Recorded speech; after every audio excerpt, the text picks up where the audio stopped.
Idexport, la passion du sport, présente Sud Radio, 20h-21h, But Football Club, Lionel Rosso, Michel Moulin, Karim Zeribi. Bonsoir à tous, bonsoir à toutes, bienvenue sur Sud Radio avec le site de référence butfootballclub.fr, votre rendez-vous préféré, vous nous le dites tous les jours. J'étais dans le sud de la France ces derniers jours et encore une fois on m'a dit mais c'est formidable ce que vous faites sur Sud Radio avec cette bande extraordinaire. Alors c'est un peu bouillant paraît-il, mais ça plaît beaucoup et ça c'est grâce évidemment à Michel Moulin, bonsoir. Bonsoir monsieur. Et à Karim Zeribi, bonsoir. Non, si c'est bouillant, c'est grâce à Michel Moulin. Oh, enfin, vous mettez de l'huile sur le feu quand même. Ah, petit, non, celui qui tempère. Celui qui tempère, c'est celui qu'on appelle la conscience. Vous savez, lorsqu'il était joueur, c'était déjà ça, c'était le sage, pas l'entraîneur de Lyon, c'est monsieur Jimmy Algerino. Bonsoir Jimmy. Bonsoir Lionel, merci, j'ai bien fait de venir. Et dites donc Jimmy, alors vous êtes allé chez le coiffeur. Ouais. La barbe, un petit à poivre et sel comme Georges Clooney. Vous êtes sur le marché en ce moment? Qu'est-ce qui se passe? Vous êtes en train de virer beau gosse là. Qu'est-ce qui se passe, Jimmy Algerino? Non, ma copine écoute, donc... Bon, très bien. Non, je félicite votre copine parce que, franchement, Jimmy Algerino, c'est la classe. Que dire de Benjamin Danet? Bonsoir. Si, le directeur général de butfootballclub.fr. Plaisir de vous avoir, toutes les bonnes informations.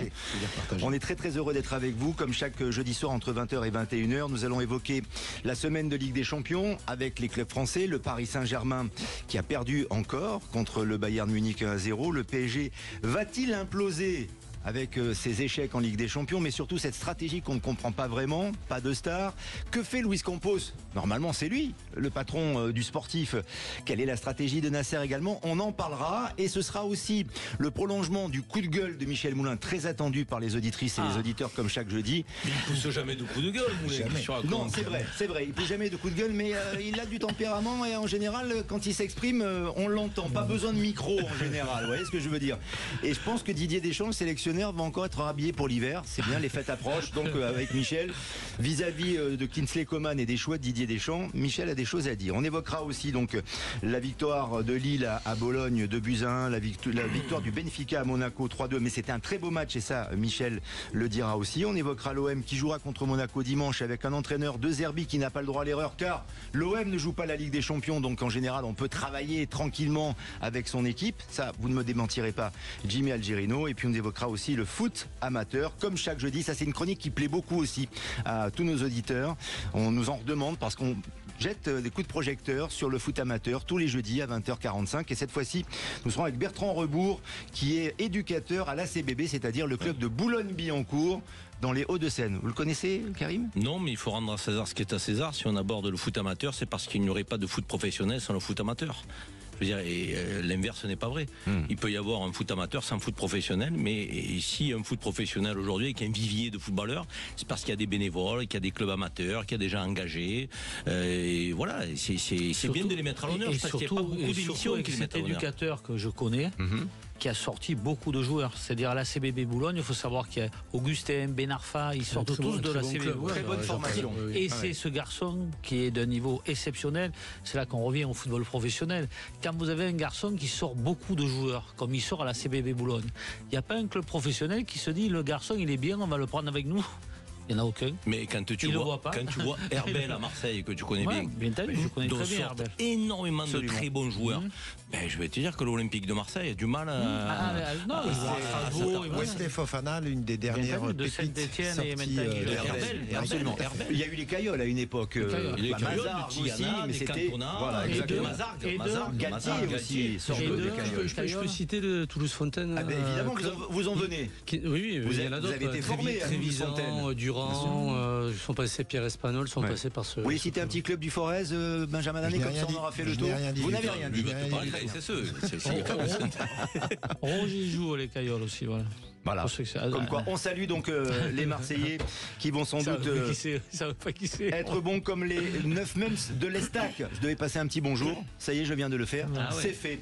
Oui, on y va, on commence les débats. Vous êtes d'accord? Parce que sinon, si vous avez une voiture à vendre, un bateau, un appartement, on peut passer une annonce aussi. C'est maintenant, c'est Sud Radio, butfootballclub.fr. Sud Radio, 20h-21h.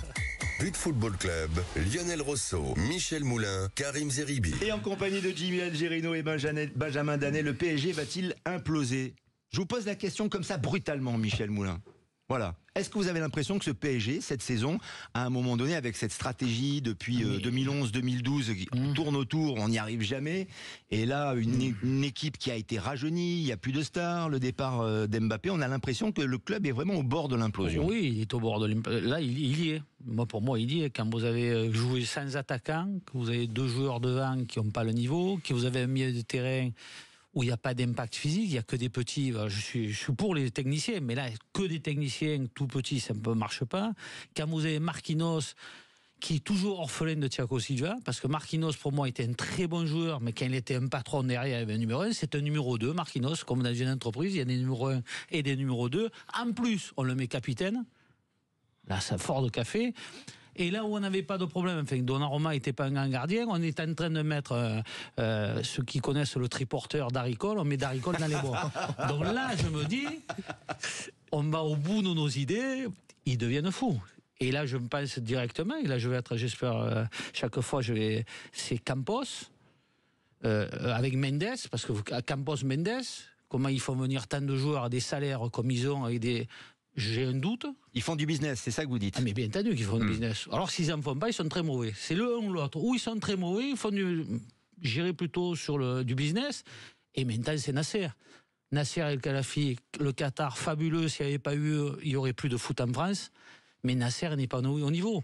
Il est gentil. Son ami, il le dit d'ailleurs à l'ouverture du centre de formation, mon ami Vincent Labrune. Alors si c'est l'ami Vincent Labrune et Nasser El Khelaïfi, où va le foot français ?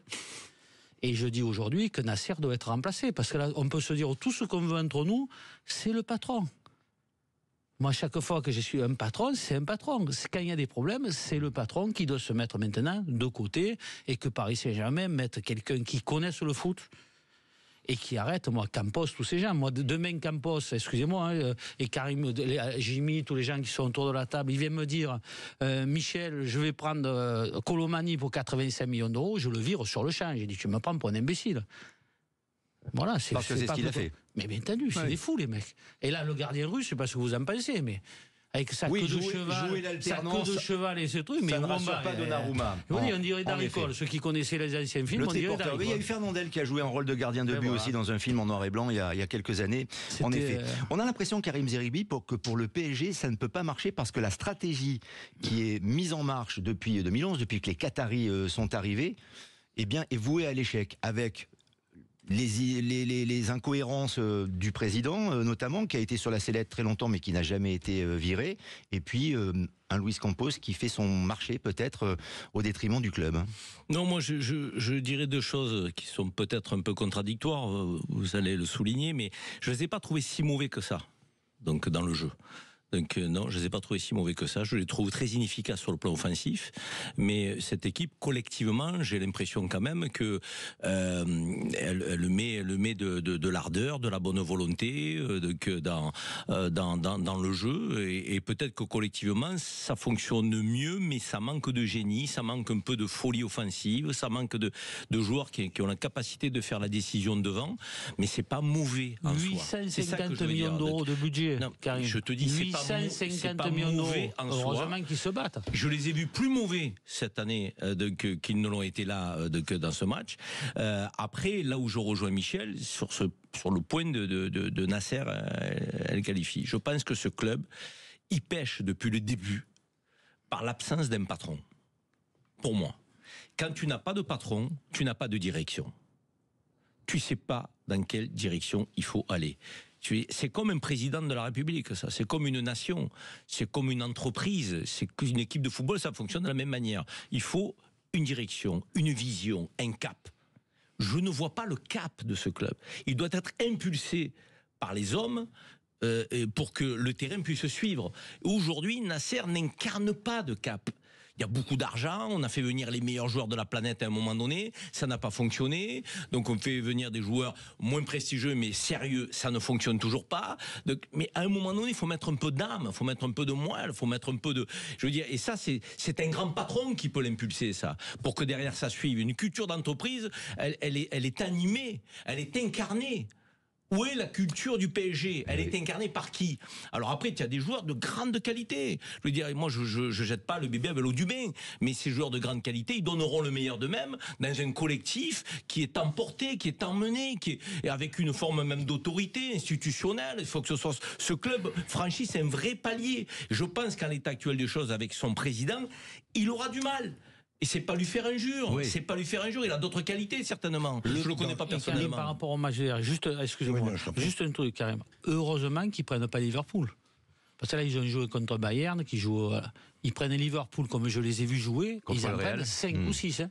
Benjamin Danet, par rapport à la responsabilité d'un patron dans ce club, il faut dire et préciser que ça ne peut être qu'un Qatari de toute manière qui serait à la tête du club et qu'ils ne sont pas légion ceux qui peuvent diriger ce club-là. Voilà pourquoi Nasser est là aussi. Il n'y a pas de débat là-dessus. Moi, je rebondis juste sur ce que tu dis, Lionel, depuis 2011-2012, mais pour moi, il y a un véritable tournant cette année. Je ne sais pas si vous avez entendu les propos stupéfiants de Nasser Al-Khelaifi lors de l'inauguration du campus à Poissy.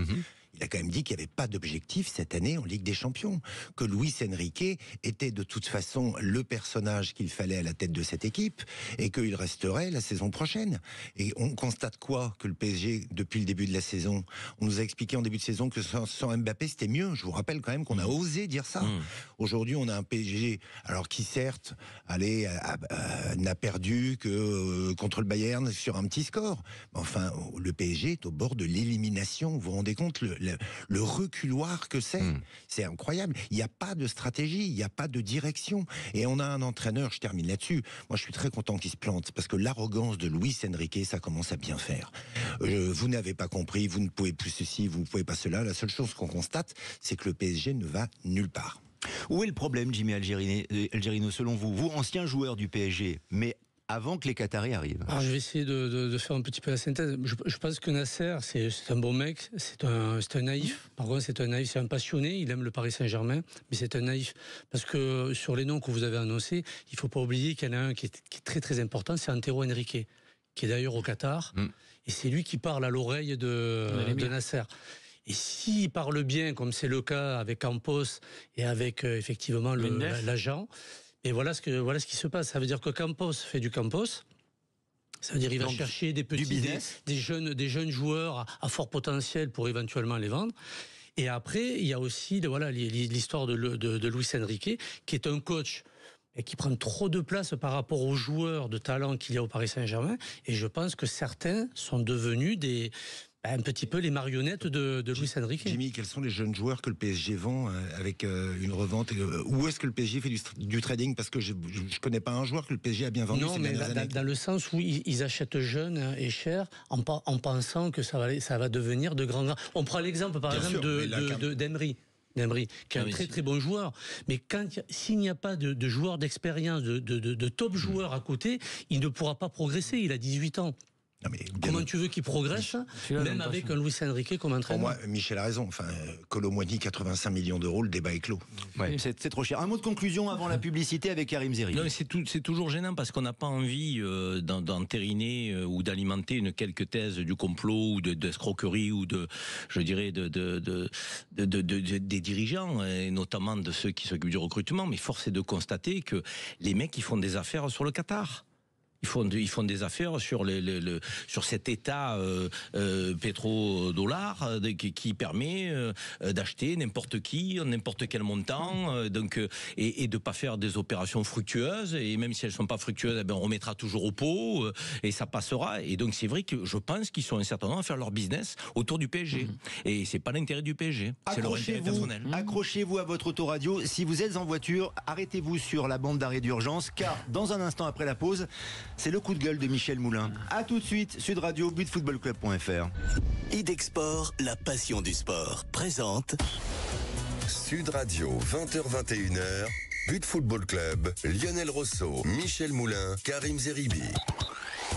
Jusqu'à 21h sur Sud Radio avec le site de référence butfootballclub.fr en compagnie de Jimmy Algerino, Benjamin Danet et Karim Zeribi et Michel Moulin. Le PSG va-t-il imploser? On s'est posé la question, on a donné des éléments de réponse, mais dans le prolongement et pour étayer cette thèse, il y a le match et la défaite contre le Bayern Munich où on a vu un Kingsley Coman qui a été étincelant, Michel Moulin, ce qui vous a mis en colère encore une fois. Et moi, je pense à vous, Michel. Moi, je pense à votre petit cœur. Je me dis, ça va encore énerver mon Michel Moulin. Ça va. Calme, je vais essayer parce d'être que vous le ne plus comprenez calme pas possible. le choix que Deschamps fait en fonction de Kingsley Coman. Là, je dis, Monsieur Deschamps, est-ce que vous n'aimez pas les joueurs techniques? C'est pas le premier. Est-ce que vous voulez tuer le foot français, Monsieur Deschamps? Parce que quand je vois jouer Coman jouer, qu'il est comparé, c'est-à-dire il n'est pas titulaire, qu'on a en face de lui des attaquants, les déménageurs, je les appelle, Marcus Thuram, Colomani, qui ne sait pas jongler, je le dis chaque fois, Barcola aujourd'hui, on a vu son niveau, Dembélé. Comment Coman n'est pas titulaire à la place de ces gens-là? Il est au-dessus de ces gens. Il nous l'a démontré, là, tout le monde l'a vu. Il n'y a que M. Deschamps qui ne voit pas ça. C'est la même chose quand il sélectionnait, c'est pas Benzema, je l'ai vu d'ailleurs, on en parlait, enfin, on s'est disputé là-dessus. Quand aujourd'hui on a Cherki à numéro 10, on cherche un créateur, il y en a un, Akilouche à Monaco qui est très bon, et tous ces gens-là, on ne les sélectionne pas. On sélectionne toujours les mêmes joueurs qui sont techniquement très moyens. Et là, Coman nous a fait la démonstration, les gens qui ont regardé le match, qu'il était au-dessus de Barcola et de Dembélé. Mais quand je dis au-dessus, il n'y a pas photo, comme je dis, c'est de très loin. Et là, j'aimerais avoir M. Deschamps un jour, lui dire, M. Deschamps, dites-nous, faites-moi plaisir, dites-nous comment vous ne voyez pas ça alors que vous avez une expérience, ou alors, comme je dis souvent, il est cuit Deschamps, c'est-à-dire il faut qu'il arrête. Mais là, c'est impossible. Les gens qui ont vu le match, c'est impossible. Karim Zeribi, parce qu'on est dans une athlétisation du football aussi, un football extrêmement physique. C'est peut-être avec ça aussi que Deschamps a gagné par le passé. Ça fait partie des choix tactiques. Et c'est pour ça qu'on a le moins de gens qui regardent le foot. C'est une philosophie de jeu. C'est le parti pris de Deschamps, ce qu'on est en train d'évoquer. Deschamps, il fait le choix d'avoir des joueurs plutôt athlétiques, plutôt à vocation défensive, au milieu de terrain, et il saute une ligne, j'ai envie de dire. La ligne du créateur, il la saute. Et ensuite, derrière, il met des joueurs très athlétiques qui vont vite. Alors ça, effectivement, on peut entendre l'idée que le football moderne nécessite des attaquants qui vont vite, rapidité d'exécution. Ok, très bien, mais tu peux avoir quand même, avec cette vitesse, une maîtrise technique, une maîtrise du jeu collectif, un football un peu plus léché, avec des milieux qui ont une dimension plus offensive et pas que défensive, et donc mettre plus de liens dans ton équipe, plus d'animation de jeu, plus de plaisir à regarder aussi, parce qu'il y a quand même des spectateurs, des téléspectateurs, des amoureux du football. Je veux dire, qui sont les joueurs qui nous ont fait rêver? Ce sont des joueurs qui ont une vocation technique. Je veux dire, donc, dans l'histoire du football... Jimmy Algerino m'a fait rêver, moi, pardonnez-moi, Karim. L'histoire du football. Mais c'était un défenseur qui avait des qualités techniques. Et qui était capable de prendre le couloir. C'était pas un mec qui faisait que défendre, Jimmy. Donc, si tu veux revenir sur ça. Mais la vérité, c'est que c'est les artistes qui te font vibrer. C'est les artistes. Alors, je dis pas qu'il faut mettre 11 artistes sur le terrain. On n'est pas non plus angélique, utopique, je veux dire, dans la manière de voir le football. Mais aujourd'hui, on n'en a pas. On n'en a pas. Tout ce qui est créateur, tout ce qui est maîtrise technique, tout ce qui est, j'allais dire, un peu joueur de génie, Deschamps, on dirait qu'il a des boutons. Il ne les convoque jamais. C'est insupportable. Parce que en fait, il prend des joueurs à son image. L'image du joueur Deschamps. Laborieux. Donc il en faut des joueurs laborieux. C'est pas moi qui vais vous dire le contraire. Pour qu'un numéro 10 défende de moins, il faut effectivement une ligne derrière qui fasse un travail de sape extraordinaire. Messi pouvait marcher parce qu'il avait des milieux défensifs qui faisaient le job pour lui. Mais il y avait Messi. Et il pouvait faire un coup de génie. Pour redonner ce que tu dis, Karim, tu regardes, même si Monaco perd hier, je me suis régalé. Parce qu'il y a Golovin, il y a le petit Marocain qui est très bon, Ben Seguir, et Akiouche. Et je me suis régalé. Voilà. Jimmy Algerino, le choix de Coman, est-ce que Deschamps est en train de se planter complètement ou est-ce qu'il s'adapte au foot d'aujourd'hui tout simplement? Non, il s'adapte un peu au foot moderne, mais aussi à sa vision du football. Pour moi, il y a deux choses. C'est que moi, une petite info que j'ai pu avoir, mais que Coman, c'est vrai que quand il vient en équipe de France, le problème c'est qu'il vient en reculant. Il peut pas, il n'a pas envie de refuser. Il se murmure même qu'il pourrait arrêter. Parce que justement, il n'a pas été utilisé lors du dernier Euro. Je ne supporte pas toi. Je ne supporte pas ça. Là, c'est encore Deschamps. Là, c'est à Zidane. Coman, il va venir en courant. On revient au management. Si le mec il vient en reculant, c'est qu'il n'est pas motivé pour venir. On le motive pas pour venir. On refuse pas une sélection, mais c'est vrai que il y a voilà. Mais mais autrement on arrête. Et ce qu'a fait peut-être Griezmann et tout ça. Donc Coman encore n'en est pas là, mais en tout cas, moi l'info que j'ai, c'est que quand il vient, il vient pas avec plaisir. Et moi la deuxième. Et tu sais pas pourquoi.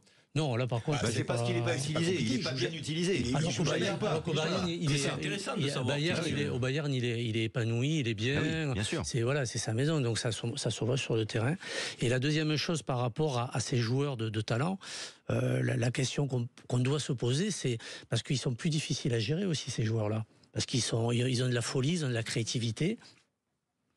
Ils sont sur le terrain, on ne sait pas Cherki, effectivement, bon il va rater 9, mais la 10e ça va faire, et puis ça va faire plaisir. Et c'est peut-être là aussi qu'il y a une difficulté pour certains coachs, pour Deschamps je ne sais pas, de gérer et d'avoir 2, 3 ou 4 joueurs comme ça créatifs qui vont être peut-être un peu plus difficiles à gérer que certains autres profils. Benjamin Danet, rejoignez-nous vous ce commentaire, cette analyse. Est-ce que Deschamps est hors sujet? Non, juste dans l'histoire d'équipe de France, ça nous rappellera nos plus belles années de foot.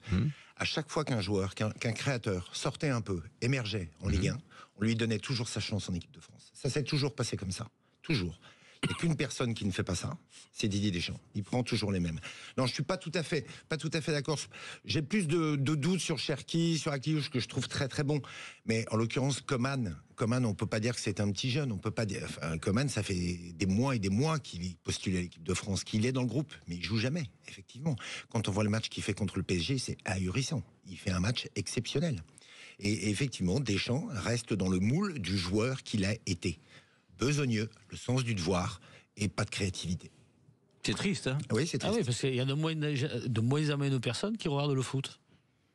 Non, il y a un désenchantement avec notre équipe nationale. C'est dramatique parce qu'on a toujours été derrière notre équipe nationale. Les Français adorent le foot. Il y a cette fibre un peu patriotique à un moment donné. Je veux dire, même pour les joueurs, porter le maillot bleu, je veux dire, c'est important. Mais là, d'entendre dire que des joueurs ils vont en reculant, c'est dramatique. Ça doit être un moment de joie, ça doit être un moment, tu vois, je veux dire, de fierté, ça doit être un moment où tu te poses pas de questions. Ben non, Deschamps, il a créé une atmosphère, un contexte qui fait que les joueurs ils vont reculons, les spectateurs sont pas enthousiastes, les téléspectateurs ne le sont pas non plus. Merde, à un moment donné, il faut se remettre en question.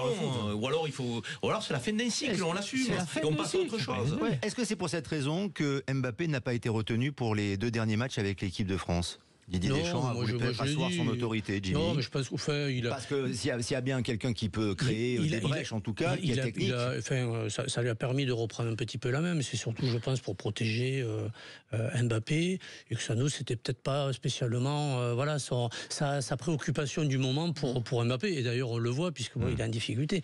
Mais pour revenir sur Deschamps, il faut pas oublier aussi qu'il a passé beaucoup de temps en Italie, beaucoup de temps à la Juventus, qui était aussi à cette époque-là une équipe qui était très défensive, très costaud, avec éventuellement 1 ou 2 joueurs, avec Del Piero, qui avait... Il y avait Zidane et Del Piero dans l'équipe. Oui, mais voilà, mais derrière, après, ça bétonnait. Il faisait jouer Del Piero et Zidane.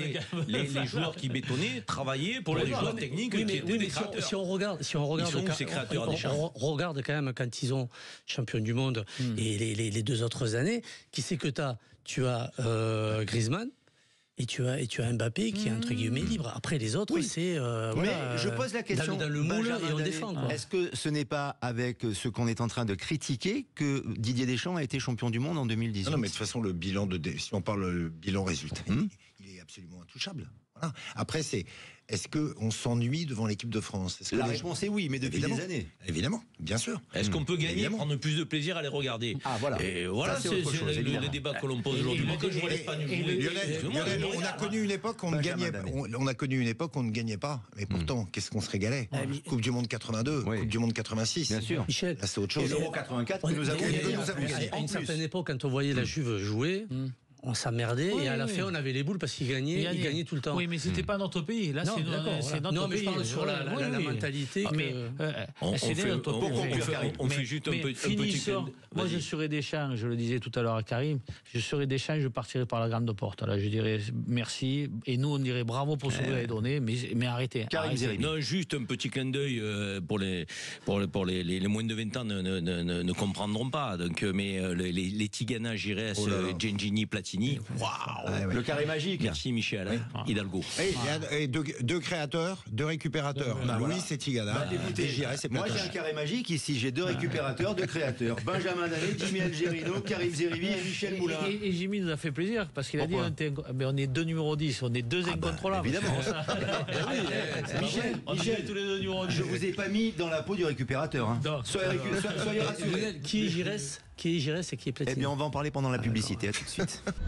Idexport, la passion du sport, présente Sud Radio, 20h-21h, But Football Club, Lionel Rosso, Michel Moulin, Karim Zeribi. Votre grande soirée football, comme chaque jeudi entre 20h et 21h, avec butfootballclub.fr en compagnie de Jimmy Algerino, Benjamin Danet, Karim Zeribi et Michel Moulin. Pour parler encore foot, pour parler vrai, parler ballon rond, après cette belle semaine de Ligue des Champions, des échecs pour les clubs français, Monaco, Paris Saint-Germain. En revanche, Lille face à Bologne s'est imposé sur le score de 2-1. Ça marche bien, les Lillois, dites donc, Jimmy Algerino. Vous êtes étonné par les performances de Lille? On n'oublie pas Brest aussi, hein, bien sûr, qui a été battu par le Barça, mais c'était une formidable aventure et les Brestois étaient très contents de se retrouver face au grand Barça.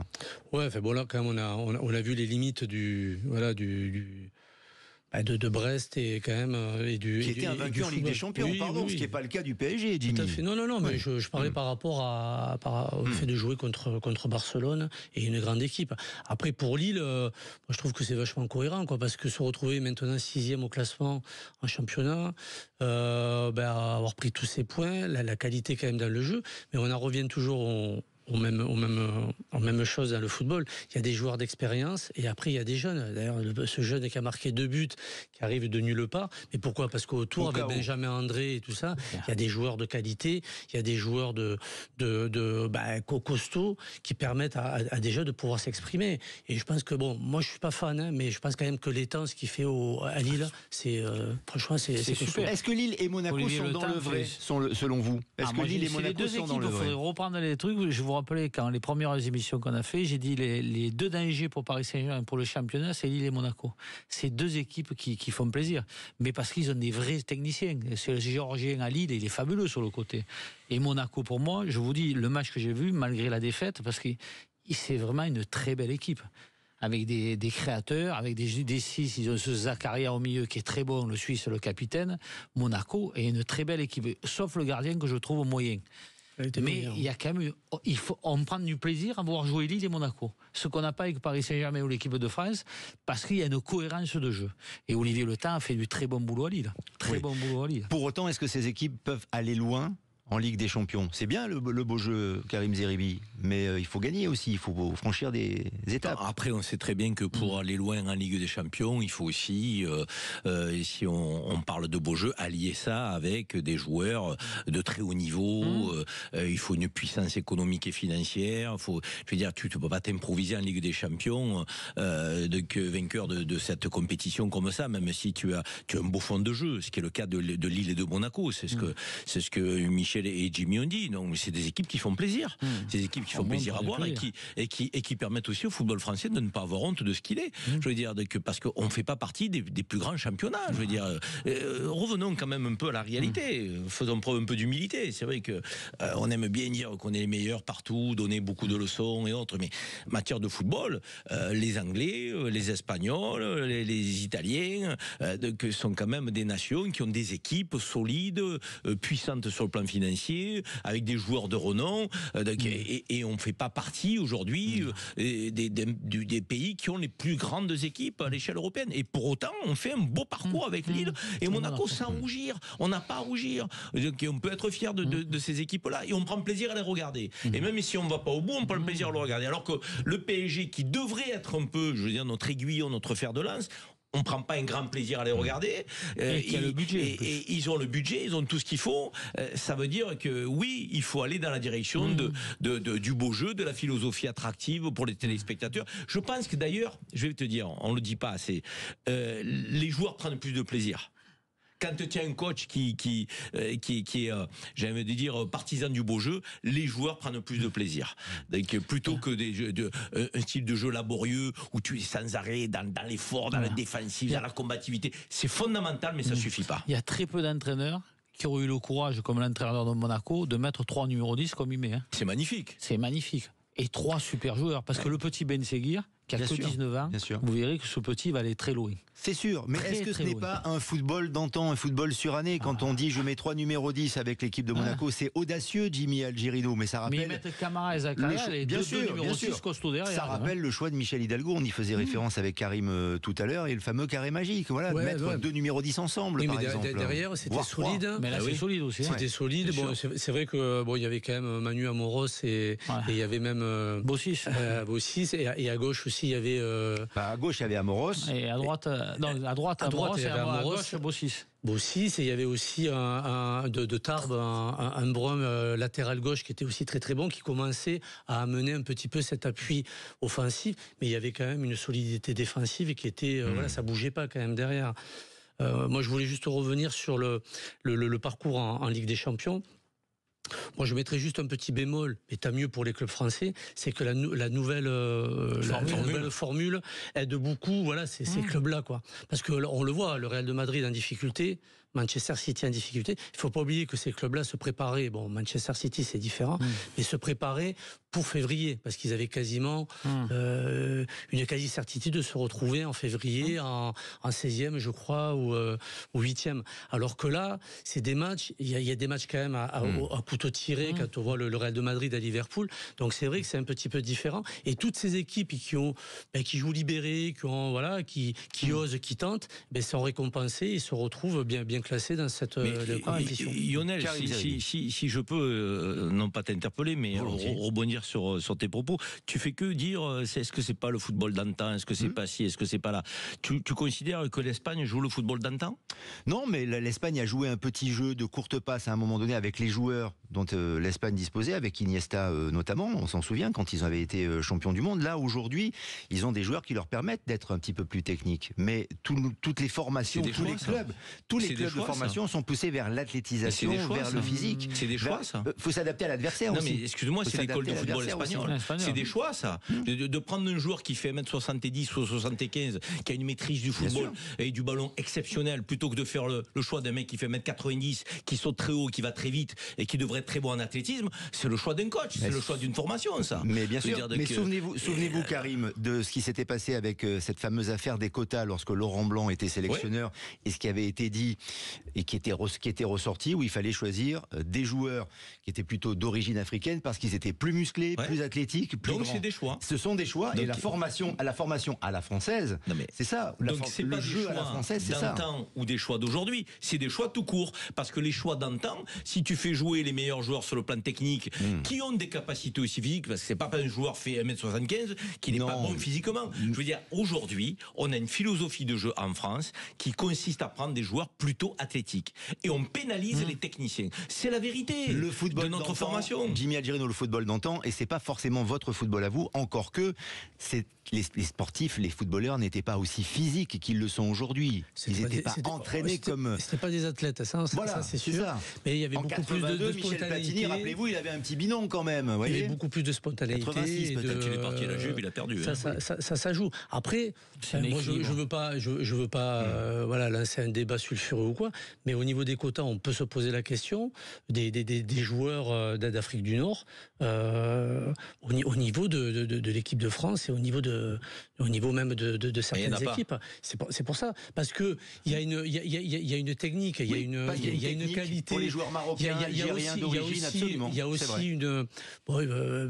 petit peu de folie ou peut-être plus difficile peut-être à gérer, et peut-être c'est pour ça aussi qu'on les retrouve pas. Avec Benzema et Zidane. Peut-être que Jimmy dit poliment qu'il y a une forme de discrimination positive pour les joueurs d'origine subsaharienne, Afrique subsaharienne, et une discrimination négative, alors pour le coup, pour les joueurs d'Afrique du Nord. Et une discrimination aussi des joueurs techniques qui ne sont pas forcément... Non, mais Cherki, c'est l'exemple. Je suis d'accord avec ça. Moi, je dis qu'une équipe, c'est un ensemble de gens. Il y a des gens costauds, il y a des gens... c'est là la cohérence d'un bon entraîneur, c'est que ces gens puissent jouer ensemble. Et aujourd'hui, on a des entraîneurs qui, comme Deschamps, qui font jouer que des grands costauds. C'est pas compliqué. Ouais. Hein. C'est Bernard Laporte qui disait un jour, il faisait une intervention un peu managériale devant des chefs d'entreprise. Il a eu une expression que je reprends à mon compte de temps en temps quand j'interviens devant des jeunes ou des entreprises. Aucune équipe n'est grande quand tout le monde se ressemble. Et je pense effectivement qu'il faut des gens laborieux, pugnaces, combatifs, et il faut des gens un peu plus artistes. Et c'est la quintessence du sport. Et du rugby notamment, effectivement. Absolument. La semaine dernière, je me souviens, Karim Zeribi, à juste titre, vous aviez pris la défense de Kylian Mbappé, sur qui on tire à boulet rouge. Force est de constater quand même que ça s'est pas bien passé pour lui qu'avec le Real Madrid contre Liverpool, avec le pénalty raté. En Espagne, on est en train de le trucider dans les médias. Il a eu 1 sur 10 dans les notes des journaux. On dit qu'il n'est que l'ombre du joueur qu'il a été. Qu'est-ce qui se passe avec Mbappé ? Est-ce que vous pensez qu'Mbappé plafonne et qu'il ne deviendra peut-être pas le grand joueur qu'il devrait être ? Pour moi, Mbappé, c'est ni un problème technique ni un problème physique. C'est un problème psychologique et mental.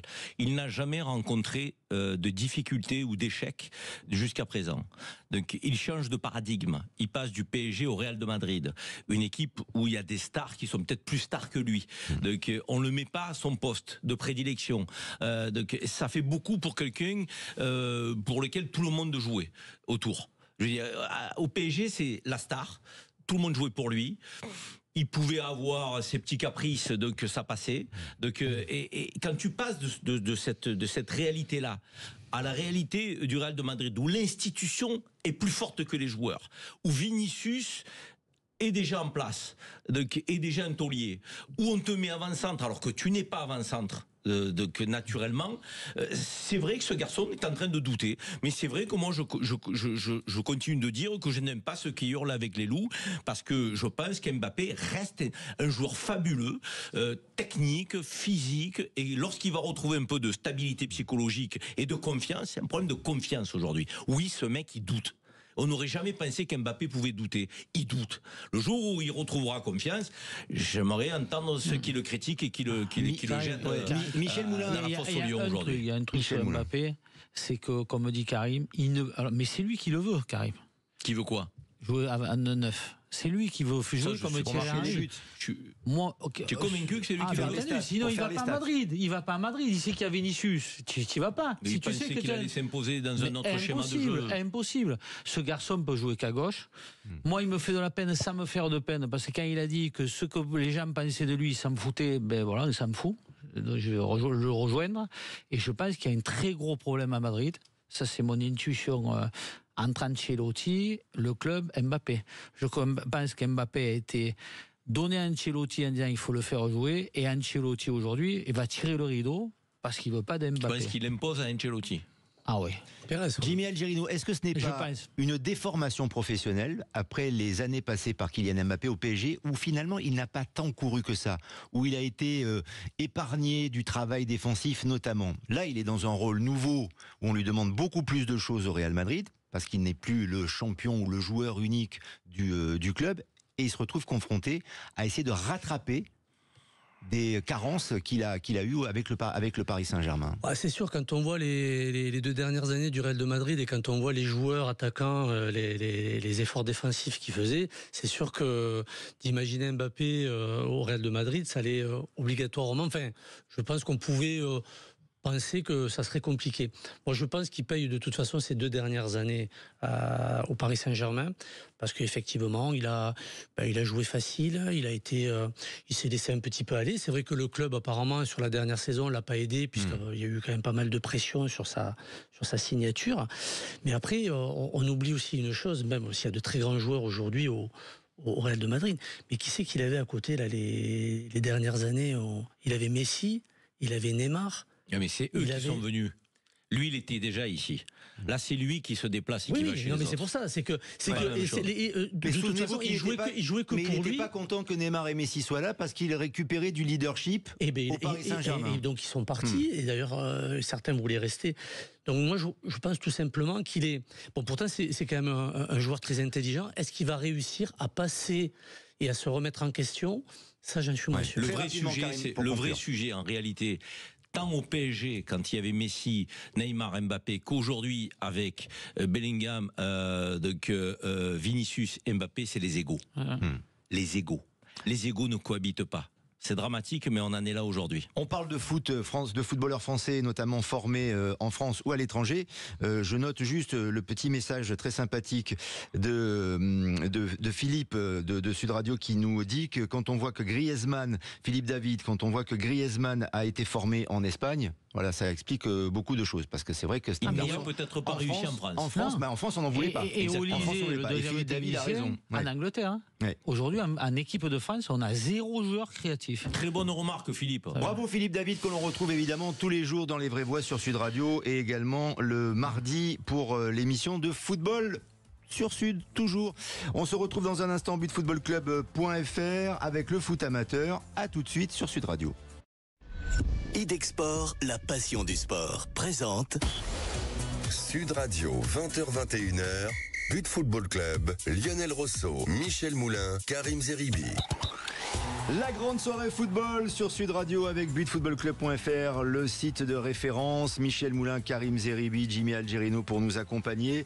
Et alors, bon, Michel a beaucoup insisté pour que je donne cette information. Je vous comprends, Michel, parce que vous savez où sont les priorités en matière de football. En Europa League, Lyon, qui jouait en Azerbaïdjan contre les FC Karabakh, s'est imposé sur le score de 4-1 avec un doublé de Mikoladze. Voilà, vous êtes content, Michel, que j'ai donné le score de Lyon. Vous étiez impatient. Et qui a été bon? Alors justement, j'ai pas encore cette information, mais Michel pourra nous le dire peut-être, certainement, s'il a joué. Parce que ça c'est bon, ça c'est moins sûr. Quelques mots, tiens, sur l'Olympique de Marseille, l'autre Olympique qui va jouer contre Monaco dimanche. Ce sera le grand match en Ligue 1. Et cette question que je vous ai posée dans le sommaire, et je me retourne vers vous, Karim Zeribi, l'entraîneur de l'OM. Comme il n'y a pas de Ligue des Champions, comme il n'y a pas de Coupe d'Europe. Est-ce qu'il a un peu moins le droit à l'erreur que les autres entraîneurs pour réussir en championnat? Il n'a qu'une seule compétition et il peut travailler plus calmement avec ses joueurs à l'entraînement pendant la semaine. D'abord, c'est évident que lorsque tu ne joues pas la Coupe d'Europe, tu attends des joueurs de l'équipe concernée plus de fraîcheur, plus de, je dirais, de capacité à affronter physiquement les matchs de championnat et donc à ne pas flancher au cours de la saison, parce que tu n'as pas cette excuse et qui seraient les matchs à répétition. L'Olympique de Marseille fait un parcours en dents de scie. Moi, je suis pas totalement satisfait. J'étais à Lens pour voir Lens OM.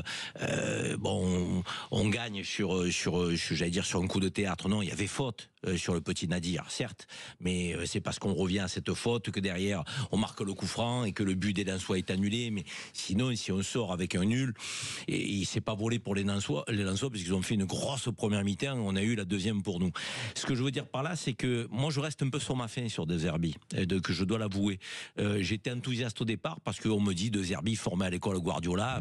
Tout ce que je dis depuis le début dans cette émission, je l'assume et j'essaie d'avoir un peu de cohérence. L'école Guardiola, c'est quand même un football technique, léché, collectif, avec une belle animation de jeu. Donc je me suis dit, on a des joueurs pas mal, à vocation offensive et tout, on va faire du beau football. Donc déjà la première douche froide, mais monstrueux, ça a été le 3-0 au Vélodrome contre le PSG. Je veux dire, une équipe qui n'était pas capable de faire face à ce classico, que pas prête psychologiquement. On aurait dû leur marcher dessus, aller dans leurs 18 mètres et ne pas les lâcher, pressing à la gorge. On a subi, on s'est cagué dessus, comme on dit à Marseille. Donc on a été nuls. Donc, et après, derrière, on a eu des matchs. À l'extérieur, on est très bon. À la maison, on a du mal à assumer la pression du Vélodrome, alors que ça devrait être un 13e homme, comme on dit habituellement. Donc je reste sur ma faim. Est-ce que psychologiquement, est-ce que sur le plan manager, on parle souvent de management avec Michel Moulin, parce que c'est vrai qu'on a un peu une âme, nous, de chef d'entreprise, et on transpose ça dans le coaching au football. Donc est-ce qu'il arrive à galvaniser ses troupes, quoi? Je sais pas, moi. Est-ce qu'il arrive à faire en sorte que les mecs n'aient pas peur de la pression au Vélodrome? Vélodrome. Est-ce qu'il arrive à les mettre dans la peau de ceux qui veulent faire revivre, rayonner cette marque olympique de Marseille, qui fait rêver encore des gens partout en France et parfois dans le monde. Donc j'ai moins la certitude de cette capacité-là. Alors après, et Jimmy peut peut-être après acquiescer à ce que je dis, ne pas avoir la Coupe d'Europe, c'est un atout physiquement, en tout cas au demeurant en matière de santé physique, mais moi, souvent, on te dit que quand tu joues tous les 3 jours, mais c'est aussi un rythme. C'est aussi un rythme quand il y a un effectif qui va bien. Vous confirmez? Ça peut te galvaniser. Jimmy, vous confirmez? Obligé de confirmer ce qu'a dit Karim, mais de toute façon, De Zerbi peut faire 2 entraînements par jour toute la semaine. C'est pas pour autant qu'il aura le même rythme que les joueurs de Monaco. La seule chose qui peut... Souvent on se trompe, mais c'est exactement ça. La seule chose que peut avoir De Zerbi, c'est la fraîcheur en fin de match, parce que l'équipe comme Monaco va être un peu fatiguée en fonction si le coach adverse fait tourner. où il y aura peut-être un peu plus de fraîcheur. Mais ils peuvent s'entraîner même 3 fois par jour. Ils n'auront pas plus de conditions physiques que l'AS Monaco, que le Paris Saint-Germain ou que Lille, qui ont joué en Ligue des Champions. C'est pas vrai. Et parce que, en fait, c'est comme si vous avez une Ferrari et un diesel à côté. Marseille, ça va être un diesel, parce que le rythme des entraînements, le rythme des oppositions, c'est entre eux, c'est pas contre une équipe de Liverpool, Barcelone et ainsi de suite. Donc, mais sur les fins de match, ça peut avoir une... Surtout qu'ils ont joué à 10 pendant une demi-heure. En quoi on peut le comparer à Guardiola, Michel ? Non. Franchement, mais en termes de management, en termes de style, en quoi on peut le comparer à Guardiola de Zerbi ? Ou c'est pas Guardiola pour moi. Alors je suis moins que Karim. Je pense que c'est un mec qui peut motiver déjà. Mais c'est tactiquement qu'il est très décevant. Tactiquement, il est très décevant pour moi. Alors, il fait des essais. Mais là, si contre Monaco... Il fait comme contre Paris Saint-Germain, il joue qu'avec deux personnes au milieu de terrain. Mais là, je vous signe de suite qu'il perd 3-0 comme l'OM. Hein. Ah ben là, je peux te dire qu'il ne durera pas longtemps. Hein. J'espère qu'il va être plus intelligent. Comme pour le Classico, qu'on n'acceptera pas la défaite contre Monaco. Là, avec les 3 joueurs que je vous ai dit offensifs, Camara et Zakaria, s'il laisse que Rabiot et le Danois au milieu, avec 4 offensifs, mais il va prendre l'eau de tous les côtés. Hein. Moi, c'est tactiquement que ce garçon m'a déçu. C'est même pas la motivation, c'est surtout tactiquement. Oui, mais enfin, excuse-moi, la motivation pour un classico, tu joues pas à petit bras comme tu as joué. Mais il n'a pas joué petit bras, car il t'a mis 4 mecs devant et 2 derrière. Et là, il s'est pas aperçu que Paris Saint-Germain, il était à 4 contre 2. Tu avais un pressing, mais il pouvait pas, ils étaient que 2. Mais normalement, c'est le bloc équipe qui fait le pressing, c'est pas 2 ou 3 ou 4. Les 4 devant, ils faisaient pas par définition. Mais les mecs, tu joues. Mais il faisait pas le bloc, comme tu dis. Mais j'aime pas trop parce que les 4 de devant ne faisaient pas les efforts. Mais là, il doit le voir de suite. Il a laissé que 2 mecs contre les 4 Parisiens au milieu. Je te l'ai expliqué l'autre fois. Non mais Michel, là, on parle de Zerbi, on parle pas de Guardiola, d'Ancelotti et tout ça. Il faut pas oublier. Il a pas eu dans sa carrière la possibilité de jouer ce genre de match. Donc il apprend en espérant qu'il apprenne vite. Non, mais même en tant que coach. Jimmy, il apprend à Lorient au Guingamp, mais pas l'OM. Non, mais je suis d'accord. Alors il prend un entraîneur pour apprendre à l'OM. On parle de Zerbi, on parle pas de coach qui a une expérience. Ancelotti ont les joueurs qu'ils veulent peut-être avec un effectif extrêmement riche qui n'est pas forcément le cas de Zerbi. Au-delà des joueurs, mais en termes d'expérience, il n'a pas cette expérience des grands matchs et d'un classico. Même si aujourd'hui le classico par rapport à Real Barcelone ou Liverpool, j'en sais rien, mais il n'a pas cette expérience-là. Donc c'est peut-être aussi pour ça qu'il s'est trompé et qu'il s'est gouré. Donc s'il a appris de ses erreurs, on va le voir contre Monaco. S'il n'a pas appris, s'il n'a pas appris, ils ont perdu contre Monaco. C'est sûr. C'est écrit. Je te l'écris sur un bout de papier. Mais là, on revient encore une fois. On parle effectif, pas effectif, et truc. Enfin, il y a des choix quand même qui sont discutables. Brassier derrière, excuse-moi. Arrière gauche, à un moment donné, le met. C'est une catastrophe. Il faut prendre arrière gauche. On revient. Excusez-moi, messieurs, je reviens toujours malheureusement à ces dirigeants en France aujourd'hui. Celui que j'appelle Monsieur Brun, c'est Longoria. Quel apport que Longoria peut avoir dans un vestiaire de football. Tu me fends le cœur. Oui. Tu me fends le cœur. Heureusement aujourd'hui qu'ils ont mis comment il s'appelle. En tout cas, on sait que si ça perd ce week-end, Karim s'occupe de Zerbi. Non, mais je pense que je ne serai pas seul. Je pense qu'on ne pourra pas accepter une défaite dans un match de cette importance au Vélodrome. Marseille-Monaco, ça nous permet de recoller à la tête du championnat. Si on n'est pas capable de le faire, c'est que De Zerbi, il ne sait pas gérer son groupe. Je suis désolé de vous le dire. Il y a des matchs qu'on ne peut pas louper. Butfootballclub.fr, c'est notre émission, c'est déjà terminé, ça va trop vite. On est impatient de se retrouver jeudi prochain avec Michel Moulin, Karim Zeribi, Jamie El Gerano et d'autres invités dans un instant sur Sud Radio. C'est Jacques Plessis. Bonne soirée. Sud Radio, 20h-21h. But Football Club, Lionel Rosso, Michel Moulin, Karim Zeribi. Avec Idexport, la passion du sport.